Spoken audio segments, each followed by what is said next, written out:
Thank you, Mitch, for leading us. Dustin and Megan are visiting family this weekend in Lubbock, so we appreciate Mitch filling in. I hope you remember last week, and I hope you were here last week, because we studied Hebrews 11 and verse 7. We looked at the life of Noah, what the Hebrew writer says about Noah from the account in Genesis from Hebrews chapter 11 and verse 7. And I hope you remember that we especially emphasize what is the name of this series that we're now involved in. Last week was sort of an introductory lesson, and today and the next two Sundays, we're going to be looking at the life and times of Noah and learning what we can learn there. But the emphasis for this series, the name of this series, is saving our families. That is a really important thing that I think as parents, all of us should recognize that we are ordained by God to be responsible for. It is up to us as parents to do our very best, not to be perfect, but to do our very best to situate our children in such a way that they can grow up and they can be spiritually successful. It says of Noah that the reason he built the ark was in order to save his family. And while I pointed out that probably is in reference to saving them from the flood, I think there is actually a play on words here, especially as we see this in Hebrews 11 and verse 7. And what Noah actually did by faith and through his example of faith, he set his children, his three sons who were actually on the ark with him and his wife, his three sons and their wives, he set an example and he set them on a pathway of faith that allowed them, and it'll be God who will determine this, of course, in judgment, that allowed them to be able to move forward and to be successful, and more importantly, when all is said and done, to be saved. That's what Noah did in the example that he set for his family. It's about 30 years ago, I was in college at Faulkner University, and I remember one of my preaching mentors encouraging us preacher boys, and he would often say this. He says, if you don't save anybody else, make sure you save your family. And he said that to us who were going into the ministry because sometimes ministers struggle with their own family. Sometimes they give so much attention to their church family that they forget they have their own family. And so his words of admonition were, if you don't save anybody else, make sure you save your family. And that is an example we see right here in Noah, a preacher of righteousness. And for 120 years, I don't know how often he preached. I'm not sure exactly what he said, but I know this much. He didn't save anybody else, but he saved his family. And that's what I want to remind us that we are commissioned by God to do. There are a lot of metrics that we as parents use to determine if we've been successful. And you have your own, I have my own. But if we're Christians, the only metric that truly matters is, did I raise my children in such a way that when they go to God, they'll be saved? In other words, the only thing that really matters in true successful parenting is, did you do what you needed to do as a parent to allow your children to be able to go to heaven? We might even borrow the words of Matthew chapter 16 and verse 26 and adapt them to say something like this. What will it profit parents if they raise their children to gain the world but lose their souls? So that's what we're talking about. That's what is at stake when we're talking about the need to save our families. So in this series, we're going to go back, as I told you last week, to the life and the times of Noah. And what we'll be able to see is what plagued society during the days of Noah in the years leading up to the worldwide flood. What plagued them then is still around today.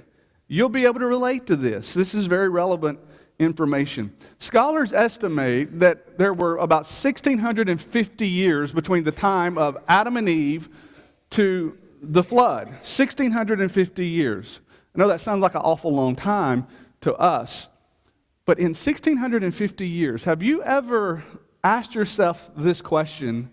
How in the world did people go from what started out as a perfect society? How did it go from that to 1,650 years later being as sorry and sinister and sin-filled as the earth was during the days of Noah?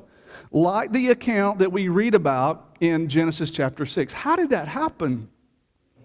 Well, based on Genesis 6, and I hope you have a Bible and hope you'll open it because we're going to be primarily spending time there in Genesis chapter 6, first couple of verses. According to Genesis chapter 6, three things fell into a terrible state during those days.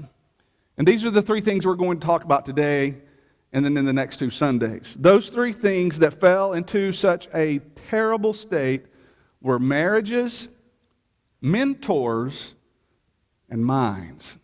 So that's the nature of this series, and that's what we're going to be studying about.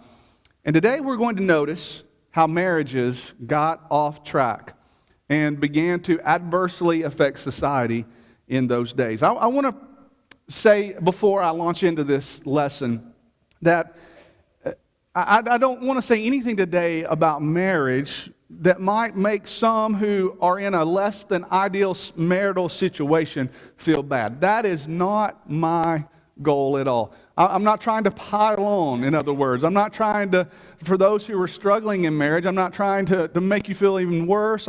What I'm trying to do, and I think you would agree, especially if you are in a difficult marriage, what I'm trying to do, and I think the best way to do it is to address a problem before it ever occurs. You know what I'm saying?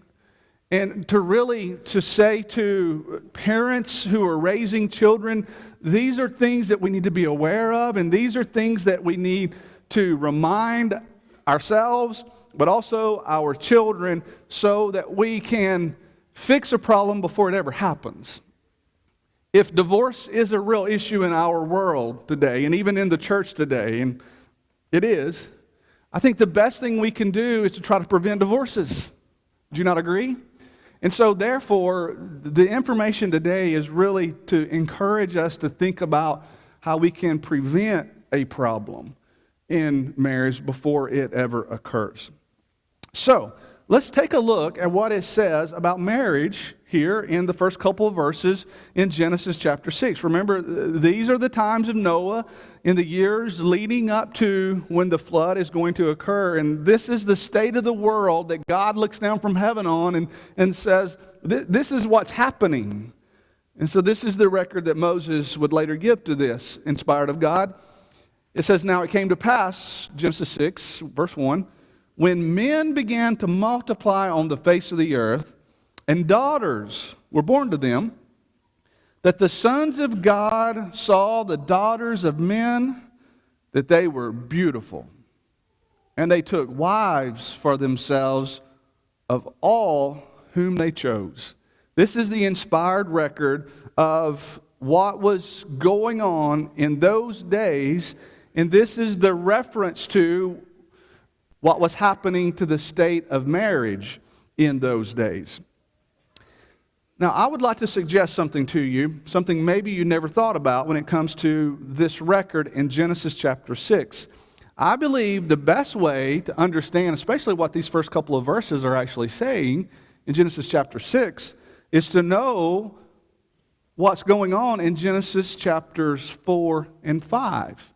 To contextually connect the dots and to see what led up to what I think Genesis 6, 1 and 2 is actually referring to. It says there in verse 2 of chapter 6 that the sons of God married the daughters of men. The sons of God married the daughters of men.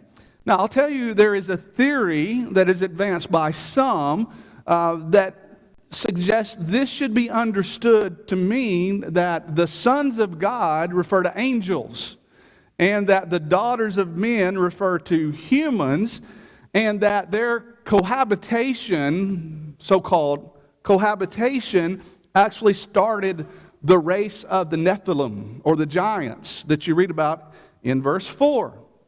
And that is a reference here in this text, Genesis chapter 6 and verse 4. But the idea, though, is that angels came down and married humans, and that produced this race of giants. It sounds very interesting. It sounds like a great movie somebody might try to make one day. But the issue here is I don't think it's true.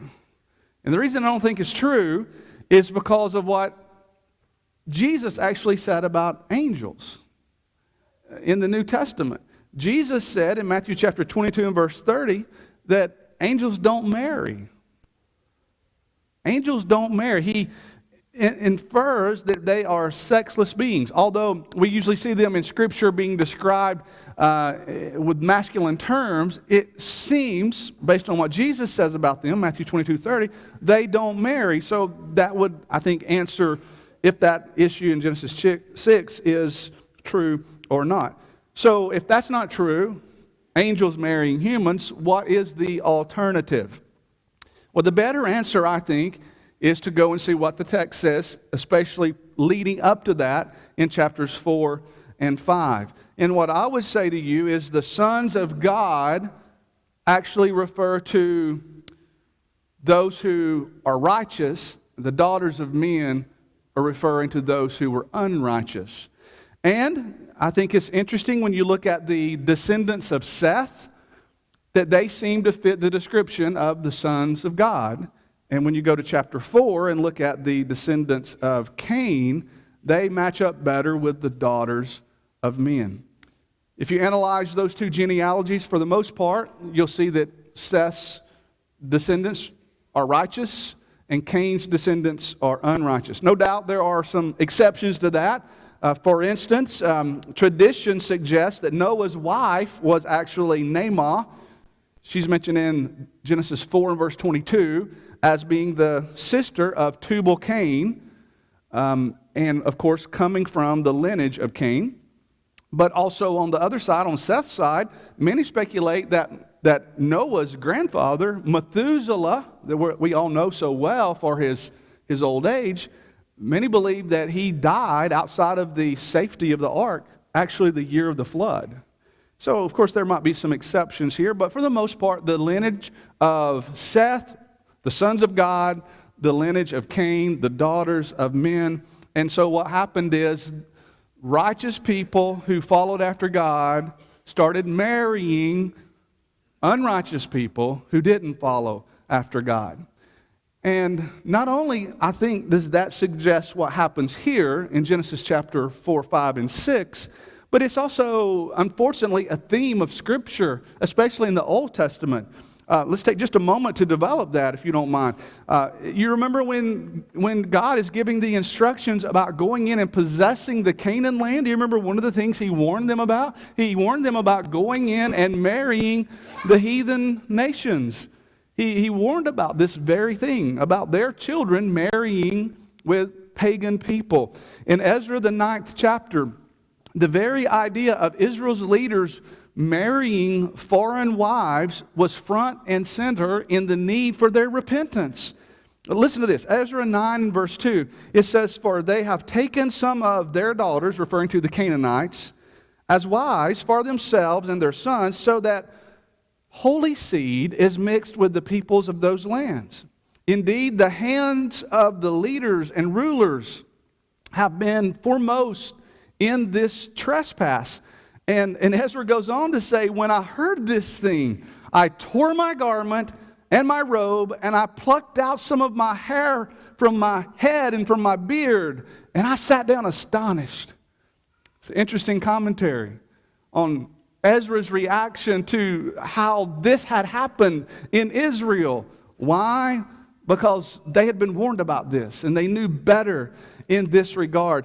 And I think it's just very interesting how this is something you'll see in the struggles of the people of Israel. So now that we've established what the real issue is, the sons of God marrying the daughters of men, let's go back to Genesis chapter 6. Let's take a look now at what it says here in these first two verses. I think these verses are describing three things that led to a downward spiral, if you will, in marriage in those days. We're going to look at those real quickly, and then I want to give you some things to take away from this discussion as we close. Those three things that led to the downward spiral. Number one, they chose spouses without character. They chose spouses without character. Again, look at chapter 6, Genesis, verse number 2.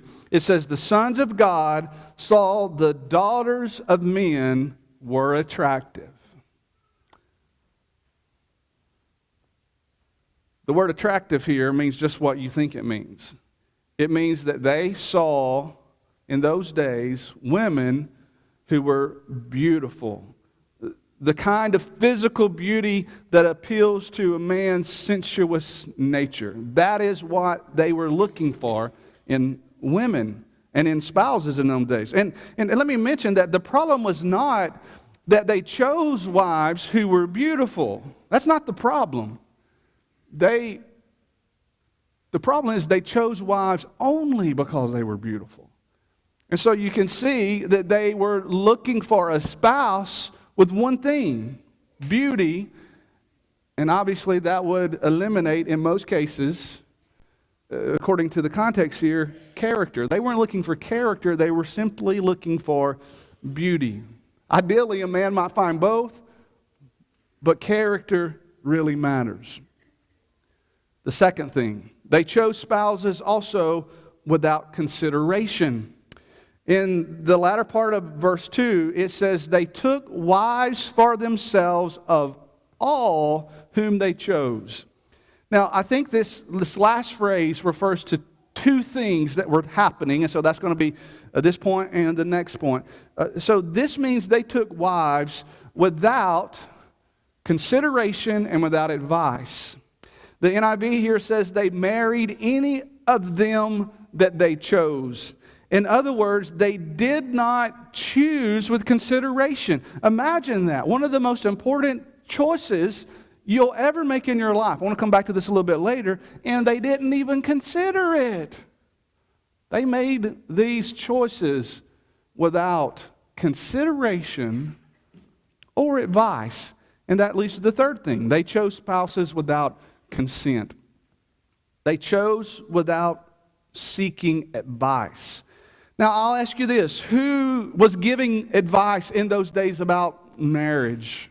Who was giving the advice?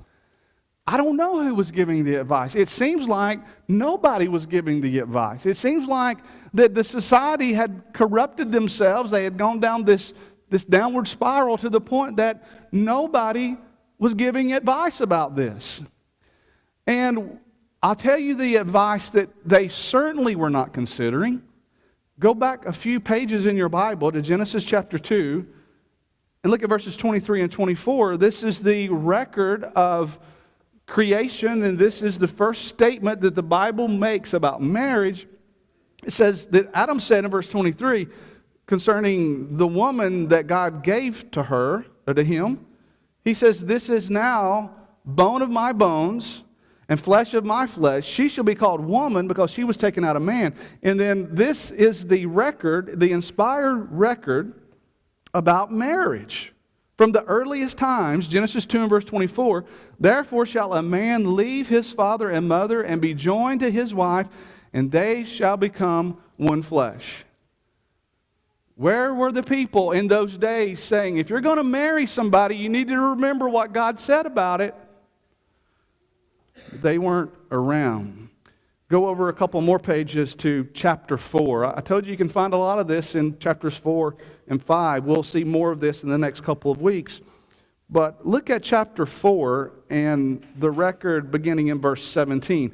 It says that Cain knew his wife. So we're talking about the lineage of Cain here.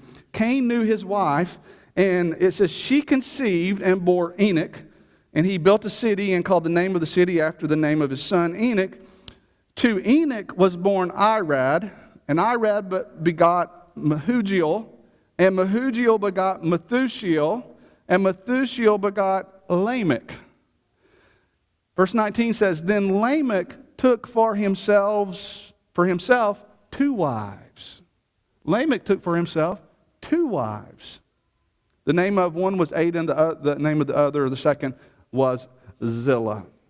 Lamech was the first person on record, at least, the first person on record that disregarded God's will for marriage. Genesis 2:24, a man shall leave his father and mother and cleave to his wife, and they, the man and the woman, shall be one flesh. Lamech said, I'm going to do it my way. I'm going to take two wives. Now, I know that brings up an interesting question. Why did God permit polygamy in the Old Testament? That needs to be answered at another time. But it was not according to God's original plan. It was not according to his original plan. So, we've talked about what happened to marriage in those days. We've seen these three examples. What do we need to take away from this and learn? Here's where I think we can help our younger people, the unmarried, our children, to learn some valuable lessons before they launch into this most important part of their life. So what can we take away? First thing I would suggest is this. We need to accept and practice marriage according to God's standards. Marriage is always according to God's standards. And what it says in Genesis 2 and verse 24, the one man, one woman for life. And that is obviously referenced in Romans chapter 7 and verse 2. It's death that ends that marriage. I had a professor in college, and he used to say it like this: marriage is for better or worse until they carry you away in the big black hearse. If that'll help you remember something, then take that with you. Marriage needs to be according to God's standards. When you get married, just plan on it lasting forever until you or your spouse dies. Second thing we need to remind and practice, we need to understand that real beauty is more than skin deep. See, the problem in those days, they were choosing spouses based upon just one thing. They wanted someone beautiful. But that was the problem. That's the only thing they were looking for. And we need to be reminded that real beauty is more than skin deep. God told Samuel, do not look at his outward appearance. Man looks on the outward appearance, but God said to Samuel, but God looks on the heart. And we need to look at people more the way God looks at people. I tell you, if we could be a lot more soul conscious if we would just look at people the way God looks at people, not on the outward appearance, but who they are on the inside. 1 Peter 3 and verse 4, speaking to women, says, let your adorning be the hidden person of the heart. The word hidden there, the Greek word suggests that this is like from the word cryptic. It suggests something that is mysterious, hidden. Let your adorning be the one on the inside, the person of the heart that has an imperishable beauty. The idea there is this is not a fading beauty. This is something that actually probably increases with time. That's the person on the inside. We know that when we look in the mirror every day, we know that the outside is changing, and the longer you live, the more it changes. But it doesn't mean you're not still beautiful on the inside. If you only think beauty is how you look when you're young, no, that's not right. Beauty is more than skin deep. We also need to remember this, thirdly. We need to remember that choices have consequences. Choices have consequences. Remember, they were choosing spouses without consideration or advice. They weren't putting any thought into it, unfortunately. But choices have consequences. I wrote this down years ago. I don't even know who said this, but this was the statement. For every one child we lose to doctrinal issues in the church, this person said, we lose 20 more because of unwise marriages. Choices have consequences. The Bible teaches the power of negative influence in marriage. You all know the story. King Solomon, 1 Kings 11 and verse 4, it says that Solomon's wives, and he had a lot of them, a lot of wives and a lot of concubines. It says his wives turned away his heart to following after other gods. That's the power of influence. Think about this. Here is the wisest man in the history of the world, and he got duped. And so we think that we could be the exception to the rule. If Solomon wasn't wise enough to figure it out, who are we? Matter of fact, Numbers, the 13th chapter. This is so fascinating to me. Numbers chapter 13. Listen to, I should say Nehemiah. Nehemiah chapter 13. Listen to this record. Nehemiah says, "In those days I saw Jews who had married women of Ashdod, Ammon, and Moab, and half of their children spoke the language of Ashdod and could not speak the language of Judah, but spoke according to the language of one or the other people. So I can," listen to what Nehemiah says, "so I contended with them. I cursed them," not as in he cussed them out, but he pronounced a curse on them. "I cursed them. I struck some of them. I pulled out their hair. And I made them swear by God, saying, 'You shall not give your daughters or your wives to their sons, nor take their daughters for your sons or yourselves.'" This is exactly the issue we talked about from the beginning. And then Nehemiah said, "Did not Solomon, king of Israel, sin by these things?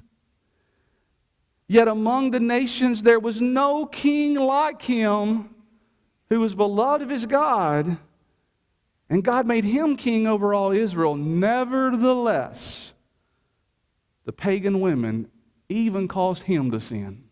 That's what we're talking about. That's what's at stake here. We need to understand that choices have consequences. The fourth thing, we also need to understand that marriage doesn't change the person from a bad person to a good person. Marriage doesn't change a person. You shouldn't marry someone who isn't right with God thinking that marriage will make them right with God. The Bible never teaches that. As a matter of fact, whatever you see in a person before you marry them, you're probably seeing the best of them right then. You're seeing the best of them before you marry them. I want you to remember this, and I heard this said years ago. The point is, marriage won't cure a person's problems. It won't change a person. Marriage altars don't alter. Marriage rights don't right. Just remember that. And then here's the final and fifth thing. We also need to know that our choice of a spouse has what I think is one of the biggest, if not the biggest, impact on our eternal destiny. Who we choose to marry will, in fact, influence our eternal destiny. I want to take you to one last passage over in Matthew chapter 24. Jesus is talking about the second coming in Matthew 24, and I want to let Jesus have a word here because we're studying from the Old Testament. I know this lesson is not primarily about Jesus, but we need to think about what Jesus says in regards to this. He's talking about the second coming, and listen to what he says in Matthew chapter 24, beginning in verse 37. He says, "But as in the days of Noah, so will the coming of the Son of Man be." So he's comparing to what it's going to be like in the days of the second coming, when the second coming occurs, just like what happened in the days of Noah before the flood occurred. He says in regards to the days of Noah, he says, "For as in the days before the flood, they were eating and drinking, marrying and giving in marriage until the day that Noah entered into the ark." Jesus makes a reference to this particular problem that we've been talking about today. He says they were just going on with their lives as if nothing was going to happen. The flood was impending, and you know what they were doing? They were just going about their lives. And it's interesting to me that he says they were marrying and then giving in marriage. It's just exactly what Genesis 6, 1 and 2 is describing. They weren't giving a whole lot of thought to it. They were just kind of going through the motions. They were getting married for marriage's sake, marry a pretty woman, marry someone without thinking about it. And yet they weren't prepared for the flood. And Jesus says that's exactly the way people are going to be when it comes to the second coming. They're not going to be prepared. And so my message for you today is, first and foremost, you have a soul. Be prepared to meet the Lord. Be prepared for judgment. And in the secondary sense, according to this lesson we've taken the time to look at, the one you marry, the spouse you choose, will impact your eternal destiny. It's inescapable. I want you to imagine you are on a game show. Game show is called Your Life. And the host says, you have 3 choices, and he shows you 3 doors, and he says behind each one of these doors, you get to choose a prize. And he says these are the 3 most important things you're ever going to decide upon. And here's what I think those 3 doors represent. They represent, number 1, who you're going to marry. Number 2, they represent what you're going to do with your life. You might call it your occupation. That is a big part of who you are. It influences who you are. And number 3, it involves where you're going to spend eternity. And that's the one that matters the most. And what I'm saying to you is at least 2 of these are interconnected, who you marry and where you spend eternity. It's your life, your choice. But just choose wisely, because that's how important it really is. So, as in the days of Noah, trouble was looming. People were being warned, and yet they were just going on with their life as if the flood was not going to happen. It can be the same for us today. Jesus said it was so. Don't just go about life, living your life, without thinking about the serious implications of the choices that you make. And as we end this lesson, we want to focus primarily on our relationship with God. We want you to be right with God. It is available to you. The relationship is available to you because of everything God has done in His eternal plan in giving us His Son. And all of that is available, and now the ball is in our court, so to speak. It's about us choosing to make important things important and to make sure that your soul is right with God. We want to give you that opportunity today. A couple of our shepherds will be near the library in the back if you would like to have a more private setting to talk about your life, or if you'd like to come to the front, we'll assist you as well. But we're here for you as your church family. Can we assist you? Why don't you come right now as we stand and as we sing?